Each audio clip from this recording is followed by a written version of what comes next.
जय माता दी, जय श्री राम। मेरे सनातनी भाई बहनों, वर्तमान में एक महत्वपूर्ण वातावरण जिसके संबंध में मैं आपसे चर्चा कर रहा हूं, इस विषय पर सोचना हम सभी लोगों को अत्यंत आवश्यक है। आपने देखा होगा कि राजनीतिक दल जो सत्ता प्राप्त नहीं कर पाए या सत्ता में नहीं बैठ पाए, वे किसी न किसी प्रकार से सत्तासीन दल को कार्य नहीं करने देना चाहते। उनके सामने ऐसी परिस्थितियां पैदा कर देते हैं कि वे कार्य नहीं कर सकते, चाहे वह किसी भी राज्य और किसी भी क्षेत्र की बात हो। और इस कार्य के लिए वे अभी तो इन लोग इतने हद पर आ गए हैं कि अब लोगों को जाति पाति और धर्म के नाम पर तो बांटना तो छोड़, इन लोग अब एक और दूसरा प्रयास करने लग गए हैं। वह यह है युवा वर्ग को बिल्कुल सामाजिक परिदृश्य से गायब कर देना। मेरा कहने का मतलब यह है कि हमारे देश का अधिकांश युवा वर्ग जो पढ़ लिख कर आज बैठा हुआ है, कोई ग्रेजुएशन करके बैठा है, कोई पोस्ट ग्रेजुएशन करके बैठा है और उसे रोजगार तो मिल नहीं पा रहा है, तो ये राजनीतिक दल उन युवाओं का दुरुपयोग कर रहे हैं, उनसे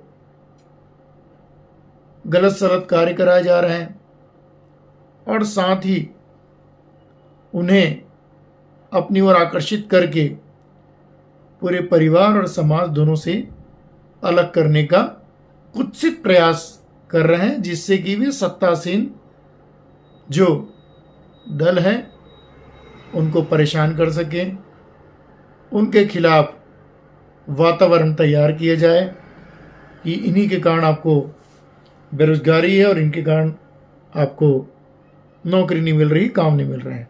सबसे पहले तो मैं बता देना चाहता हूं ऐसे नौजवान युवकों को, और हमारे यहाँ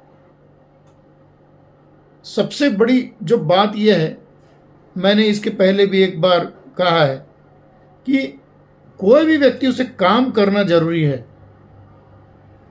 और कोई जरूरी नहीं कि आपको सरकारी नौकरी मिलेगा तभी हम काम कर पाएंगे और धनार्जन कर पाएंगे और परिवार का पोषण कर पाएंगे।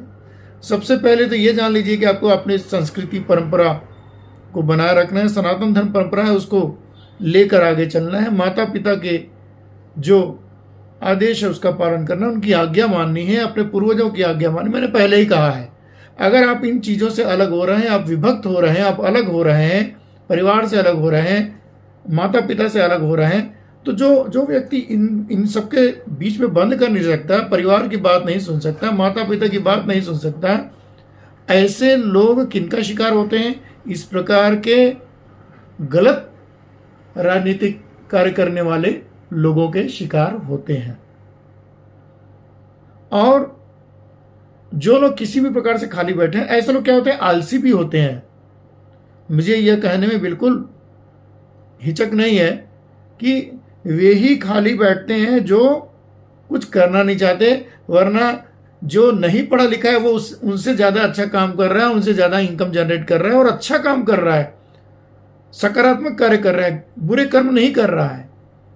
तो मेरा तो ये कहना है कि आप कोई भी पढ़ाई कर कर आते हैं तो आपको अपने धनार्जन में लग जाना है और अपने परिवार को आगे बढ़ाने में ध्यान देना है, अपने कुटुंब को आगे बढ़ाने में ध्यान देना है, न कि ऐसी अव्यवस्थापूर्ण तरीके से जो कार्य कर रहे हैं उन राजनीतिक दलों के साथ में आपको लग जाना है।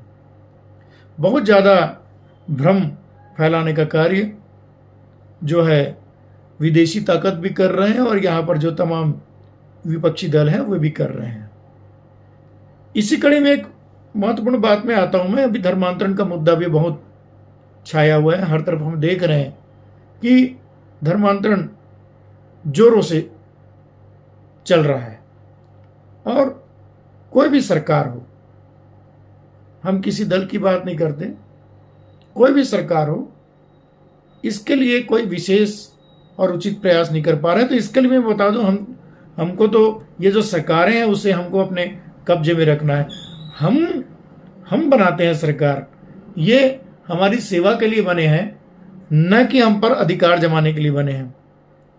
अभी एक चीज और देखने में आई, अभी खजुराहो के जो मंदिर है विष्णु मंदिर, उसके लिए PIL दायर किया था एक हमारे सनातनी भाई मिस्टर दलाल ने। तो सुप्रीम कोर्ट के CJI गवई जी ने उसको खारिज तो किया, लेकिन खारिज करते समय उन्होंने जो कमेंट पास किया है कि अब भगवान विष्णु से प्रार्थना करो, वही कुछ कर सकते हैं, इस प्रकार की कुछ बात उन्होंने की है। वही तो मतलब कहने का मतलब यह है कि एक प्रकार से हमारे सामने हमारे ईश्वर की जो शक्ति है, उनकी जो ताकत है, उसको चैलेंज करने वाली बात है। तो ऐसे लोग सुन ले। एक तो ऐसे व्यक्ति जो इस प्रकार के महत्वपूर्ण पदों पर बैठे हैं, दुनिया का कोई हो, इस देश में और पूरे विश्व में सनातन धर्म का परचम लहरा रहा है और लहराता रहेगा, और जो भी इसके खिलाफ बोलेगा वह ज्यादा दिन तक नहीं चल पाएगा इस दुनिया में, यह तो आप जान लीजिएगा। भगवान विष्णु ही उसका ध्यान रखेंगे, हम ऐसी कामना करते हैं। हम किसी का गलत नहीं चाहते। हम सनातनी सर्वे भवन्तु सुखिनः, सर्वे सन्तु निरामया, सर्वे भद्राणि पश्यन्तु, मां कश्चित् दुर्भाग् भवेत्, इस भावना के साथ कार्य करते हैं। हम किसी का गलत, किसी का अहित और किसी से दुर्भावना नहीं रखते। लेकिन याद रहे, बार बार सनातनी हिंदुओं की भावनाओं से खेलना बंद करें। अगर आपने हमारी भावनाओं से, चाहे वह कोई भी पद पर बैठा हो, किसी भी शासकीय पद पर बैठा हो, चाहे वह जज हो, उसको यह अधिकार नहीं है, वो भी एक नागरिक है यहाँ का, उसको सेवा का अवसर दिया गया है, न्याय करने का अवसर दिया गया है। किसी पर अनावश्यक कमेंट करने का, ताने मारने का उसे अधिकार नहीं है। और अगर इस प्रकार से वह करते हैं तो आप यह मानकर चलिए कि समस्त सनातनी भाई, और मैं तो कहता हूं हमको तो आवश्यकता नहीं है, भगवान विष्णु खुद देख रहे हैं, क्या हाल होगा हम नहीं कर सकते, लेकिन ताकीद करना चाहता हूं मैं, जो कार्रवाई करना है कर लें लोग। ऐसे कानून को फिर मानने वाले लोग भी यहां पर नहीं रहेंगे। ऐसे जज अगर बैठेंगे और ऐसे महत्वपूर्ण पदों पर बैठे लोग यहां पर, चाहे वो कोई अधिकारी हो शासकीय पदों पर बैठा हुआ, अगर आपने सिस्टम को ताक में रखकर काम किया, अगर आपने सभी धर्मों का सम्मान नहीं किया, अगर आपने संविधान के अनुरूप बात नहीं की, तो आपको सड़क पर लाकर लोगों को, है ना, आपके खिलाफ एक्शन लेने में टाइम नहीं लगेगा। आप जान लीजिए, हिंदू यहां पर ऐसा है बिखरा हुआ नहीं है, जितना बिखरा है उतना इकट्ठा भी है।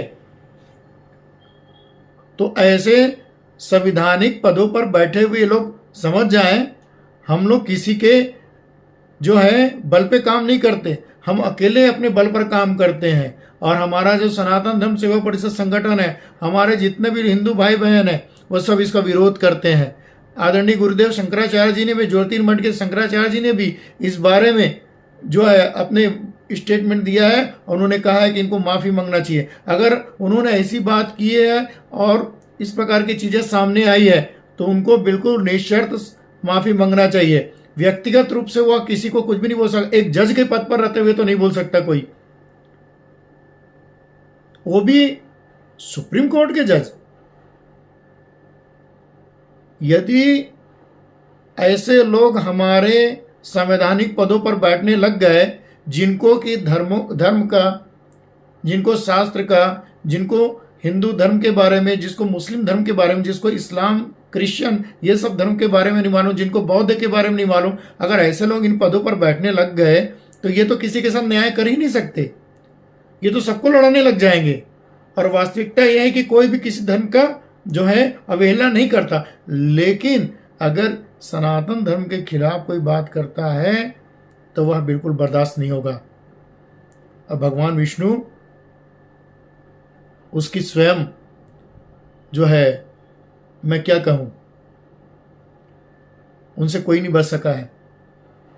और इसलिए मैं कहना चाहता हूं, फिर से मैं चेतावनी दे रहा हूं, किसी भी संवैधानिक पद पर बैठे लोग इस प्रकार की टिप्पणी न करें और धर्म का सम्मान करें। जब हम आपके बारे में नहीं बोल रहे हैं तो आप हमारे बारे में बोलने की हिम्मत न करें, अन्यथा उसके परिणाम आपको भुगतने पड़ेंगे। और मेरे सभी नौजवान साथियों से मैं निवेदन करता हूं कि वे इस प्रकार के लोगों के बहकावे में ना आए, चाहे वो कोई दुनिया का कोई कितना भी बड़ा नेता हो, राजनेता बनकर बैठा हो। 4 दिन की चांदनी फिर अंधियारी रात होती है इनकी। 5 दिन सत्ता में बैठे हैं, 5 साल सत्ता में बैठे हैं, कोई विधायक बन गया, कोई विपक्ष का नेता बन गया, कोई कुछ बन गया। इसका मतलब यह नहीं कि आपने बिल्कुल उनको पकड़ा दिया सर कि भैया तुम कुछ भी कर लो, हमें कुछ भी बोलो, कुछ भी कर डालो, कहीं भी मार डालो, कहीं भी बुला लो। ऐसा नहीं है। इस देश का कानून अगर इस प्रकार से होगा, इस देश का संविधान अगर ऐसा होगा, ऐसे लोग ऐसे बैठेंगे और उसका दुरुपयोग करेंगे तो इन लोगों को मुंह तोड़ जवाब देने यहाँ की जनता जानती है और हमारे जो सनातनी समाज है वो जानता है। और इन लोगों को लाइन पर लाने के लिए हम लोग बैठे हैं। हम सतर्क कर देते हैं सबको कि हमारे सभी हिंदू भाई बहन इस बात को ध्यान में रखें और एक होकर रहें, एक होकर कार्य करें। हम सभी धर्मों का सम्मान करते हैं, सभी भाई बहनों का सम्मान करते हैं, लेकिन इस प्रकार के जो कहना चाहिए धर्म विरोधी बात, जाति विरोधी बात, ये और जो है अलग अलग वर्गों को अलग करने वाली बात, ये जो कर रहे हैं, इनसे आप लोग जो है बिल्कुल सतर्क रहें। हम सब मिलकर रहें और जो हमारी सरकार अभी चल रही है, जहाँ जहाँ पर जो भी सरकार है, चाहे वो स्टेट में हो चाहे सेंट्रल में हो, उनको बिल्कुल पॉजिटिव होकर काम करना चाहिए। किसी भी प्रकार के धर्मांतरण का जो है बिल्कुल पक्ष किसी को नहीं लेना चाहिए। अगर कोई किसी की कमजोरी का फायदा उठा रहा है तो ऐसे लोगों को समझ जाना चाहिए कि किसी की कमजोरी का फायदा कभी नहीं उठाना चाहिए। आज मजबूरी में आपके कोई सांस जा सकता है, लेकिन जब उसका समय आएगा तब आपकी वह क्या हालत करेगा आप नहीं समझ सकते। मजबूरी जैसी कोई चीज़ होती नहीं है। इसलिए मेरा पुनः आप सबसे निवेदन है, सतर्क रहें, मिलकर रहें और ऐसे लोगों को मुंहतोड़ जवाब दें। जय माता दी, जय श्री राम।